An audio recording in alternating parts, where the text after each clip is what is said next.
Good evening, everyone. I'm Michelle Griego, and it's my pleasure to welcome you to the Colorado Hispanic Chamber of Commerce CBS4 Denver Public School Board of Education Candidate Forum. And right now we are talking to three candidates for District 4. So I want to give each one of you 30 seconds to introduce yourself and tell us why you're running for the board.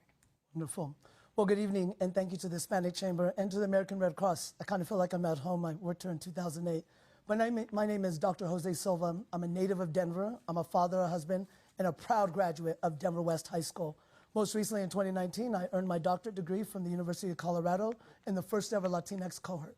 I'm running because I'm a seasoned professional. I'm the most experienced, but I'm ready to get the job done. I think it's important for us to recognize that Denver Public Schools has an integrity issue, and I'm about bringing integrity back and accountability. So I ask for your support in supporting me in this race. Thank you. I also want to thank the Colorado Hispanic Chamber of Commerce for having me today. My name is Fashaw.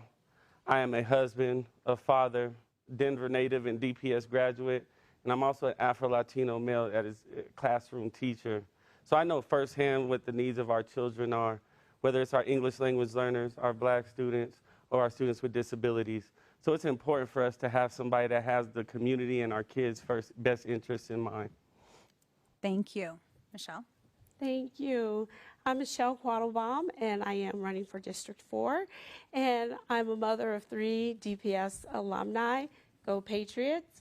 I actually graduated from Denver South, but my husband graduated from GW as well. I'm a community activist. I've worked for over 20 years on the outside, making impactful change on the inside of DPS. And I bring that to that experience to the board. Thank you to all three of you. The first question will come from my colleague, Fernando Sergio. Thank you, Michelle. This question goes to Dr. Silva. Dr. Silva, there's talk that DPS might be using stimulus funds. If that is the case, what would be your priorities? What ideas do you have in terms of allocating the money? And specifically, if I may, as you are Latino, to those students who are English learners and whose parents unfortunately cannot engage directly with DPS? Yes, great question. I'm Black and Latino, but most importantly right now with the COVID CARES Act, my organization, I'm the CEO for the Colorado Association for Infant Mental Health. So I get to fight for our babies 0 to 6 every single day. And so most importantly right now, I think Denver Public Schools needs to invest in social workers and mental health workers that are able to go in and do home visits, coalesce around the families, create a strong ecosystem.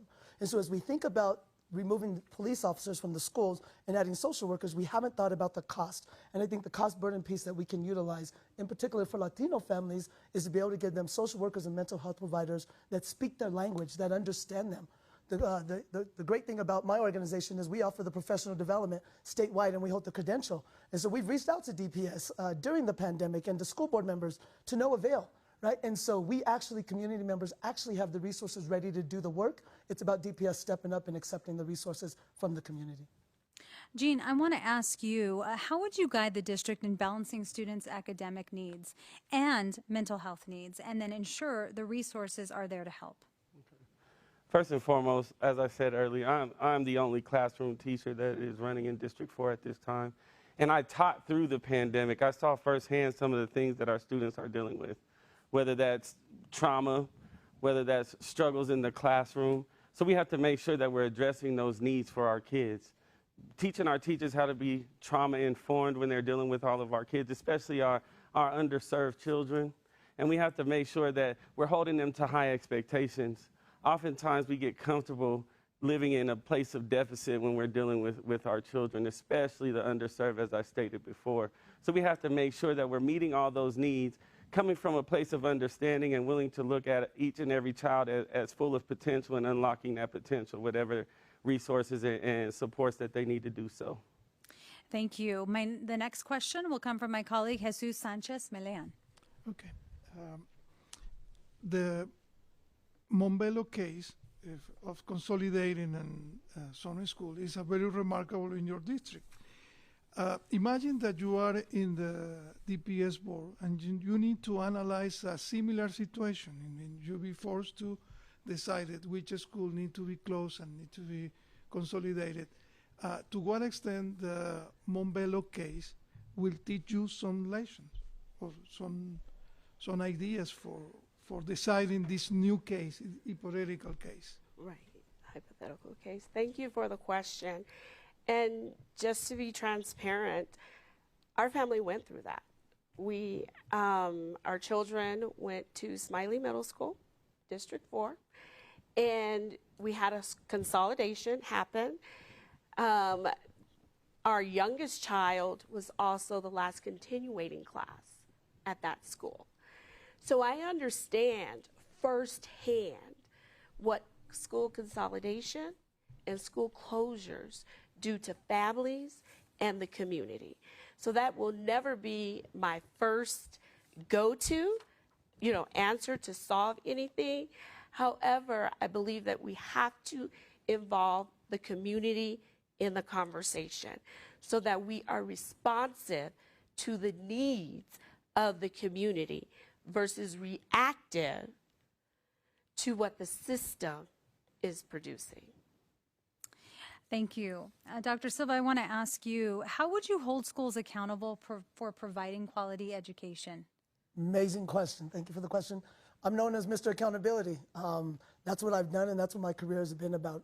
And so first and foremost, it's addressing equity. And when I talk about equity, it's about addressing all of the disparities inside Denver Public Schools.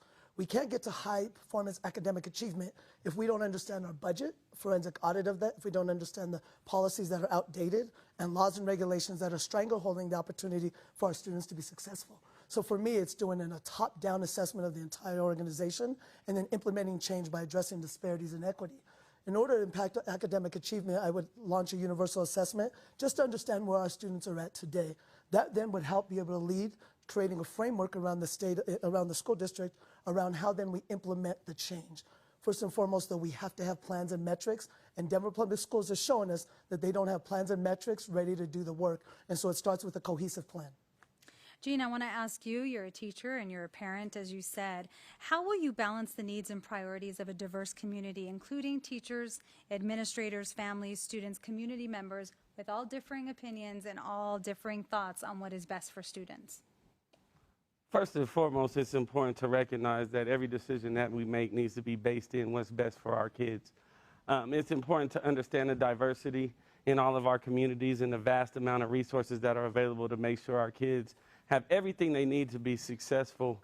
When I'm looking in my classroom, at my highest amount of students, there was 30 students in the class from all over the place. There were some students from Columbia that spoke very little English. I had a few students that needed some extra support. And their families are very engaged in what's happening for their children's education. And we have community organizations that are willing to put in the work to make sure our kids have access to everything they need to be successful. So it's a matter of building bridges for everybody involved. All the stakeholders in our schools, in our communities need to come together and build a village that is strong in supporting our kids. The Maasai tribe in Africa always asks, how are the children? And if we can't answer that the children are well, we're not doing our job. Michelle, how have you or plan to develop community partnerships that have contributed to academic success? Thank you for that question, Michelle. So things that I've actually done within DPS is taken some of those, kind of the question that you asked, Jean, those groups that don't agree on how we make sure that students have access to quality education within the school, right? So those differencing opinions, and it's really sitting down, listening. We have to understand what the actual pain point is, because oftentimes what we're discussing are the symptoms or distractions. So it's really getting down to, at the end of the day, we all want our children to have a quality education. We want them to have access to it so that not that they can survive, but that they can thrive. And so we bring in our community partners. Okay, I want to ask about this because I think it's important to note, especially when we're talking about business. DPS graduates about 5,000 students each year. the majority of whom are people of color who grew up here. They have tremendous assets and tremendous talent to offer. But so many businesses in Denver continue to import talent. In 2019, Denver's tech industry alone imported almost 8,000 employees. What should DPS be doing to ensure it is graduating students ready to fill and lead the city's workforce? And I'll start with you. Great question. Thank you for that, Michelle. And first and foremost, we have to ensure vocational learning and extra opportunities are made available to all students.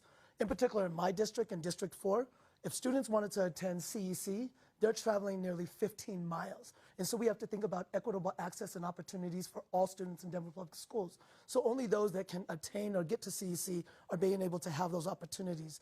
And so first we have to think about what are those partnerships, holding those businesses accountable. We have, I believe, 1 in 3 Coloradans have a bachelor's degree, but most of those are not native Coloradans. And so we're not going to trickle into those positions if we're not building those partnerships with Boeing, with Frontier, with all of the Fortune 500 companies, DaVita, and Oakwood Homes, right? Those individuals and those home building skills. I often told my students when I was a classroom teacher, I owe $150,000 in student loans. If you go into HVAC, you won't owe any. And I pay my HVAC guy $500 every time he comes to the house. And so we have to be able to show them that there is a way to become economically stable and emerge to the middle class through some of our trade skills. But it's those partnerships. And in District 4, we're not doing a good job. And I'll say this, currently the current Denver Public School Board or the past administration has failed in that area. Gina, I want to ask you the same question. What should DPS do to ensure that it's graduating students ready to fill the workforce and not have to import so many employees? If you really think about it, our kindergartners, by the time they graduated, the year be 2030. And to be quite honest with you, they'll be facing problems that we don't even know exist yet. So we need to make sure that their education and the experiences that they have in DPS are in line with that issue. Increasing opportunities in STEAM, science, technology, engineering, art, and math is going to be important because that's where most of those opportunities are going to be. And like Dr. Silva said, it's going to be important to make sure that students understand that there's more opportunity than just going to college.